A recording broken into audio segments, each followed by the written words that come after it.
महिलाएं जो हैं, बहनें हैं, माताएं हैं, वो सर के ऊपर बड़ा बड़ा बर्तन रखकर 8-8 किलोमीटर पैदल चलकर पानी भरने के लिए जाती हैं। उनके सिर के बाल भी उड़ गए हैं, लेकिन इनको शर्म नहीं आई है अभी तक। इस सरकार को अभी तक शर्म नहीं आई है। इससे बड़ी जो मैं समझता हूं कि इस बदकिस्मती और क्या हो सकती है कि ऐसी सरकार के पल्ले हम लोग पड़े हैं जिसको लोगों की समस्याओं के साथ हम खड़े हैं, कंधे से कंधा मिलाकर, और गरीब आदमी के साथ कोई अन्याय नहीं होने देंगे, कोई जुल्म नहीं होने देंगे। ये मेरी चेतावनी है इन अधिकारियों को और इस सरकार को।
देखिए, आज बहुत सारे मुद्दे हैं जिनको लेकर हम प्रदर्शन कर रहे हैं। बिजली और पानी का बहुत बड़ा मुद्दा है, क्योंकि त्राहिमाम मचा हुआ है यहाँ।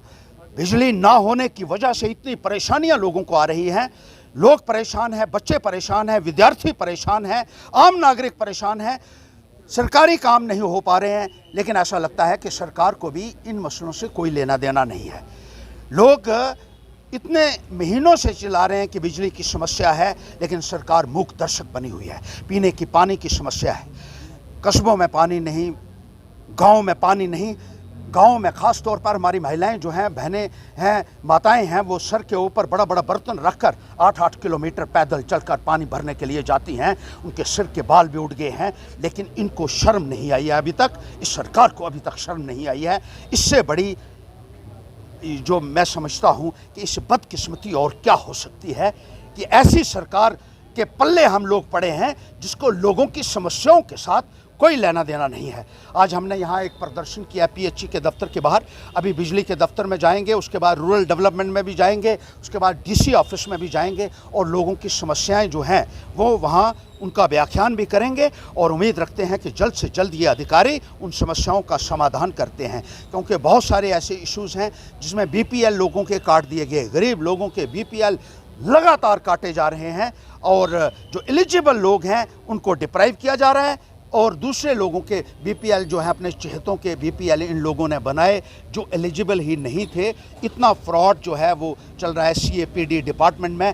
और बहुत सारी ऐसी जगह हैं जहां लोगों को 8-8 किलोमीटर पैदल चलकर राशन लेने के लिए जाना पड़ता है। मैं कुछ एक मिसाल दे दूं, जैसे लद्दा है, जैसे कित्थर है, जैसे चिरडी है, वहां 8-8 किलोमीटर पैदल चल, वो मकसद ही डिफीट हो जाता है। सीएपीडी स्कीम का मकसद ही डिफीट हो जाता है। अगर इतने पैदल चल के जाना पड़े तो वो राशन थोड़ा है, वो तो स्कीम नहीं हुई, वो तो वही उसी हिसाब से उसको राशन मिलेगा। इसी तरीके से जो पेंशनें हैं, बुज़ुर्गों की पेंशनें बंद कर दी गई हैं और जो बेवाएं हैं उनकी पेंशन कर दी गई हैं। कल अमित शाह जी की रैली में मैंने देखा एक 85 साल की जो लेडी थी, उसको कहा ज़बरदस्ती, उसको वो वहाँ ले गए थे उनकी रैली में, उनको कहा आपकी पेंशनें 5-5 महीने की मिलेंगी। और वहाँ जाकर उसको, वहाँ जब रैली हो गई तो वहाँ उनको वहाँ जो है वो छोड़ दिया और उनको पता ही नहीं था कि मैंने घर कैसे पहुँचना है। ये हालत है इस सरकार की।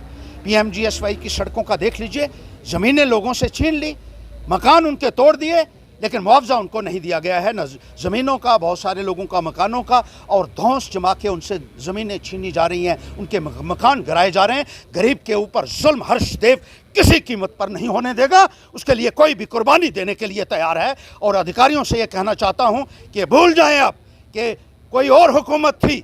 लोगों के साथ हम खड़े हैं, कंधे से कंधा मिलाकर, और गरीब आदमी के साथ कोई अन्याय नहीं होने देंगे, कोई जुल्म नहीं होने देंगे। ये मेरी चेतावनी है इन अधिकारियों को और इस सरकार को।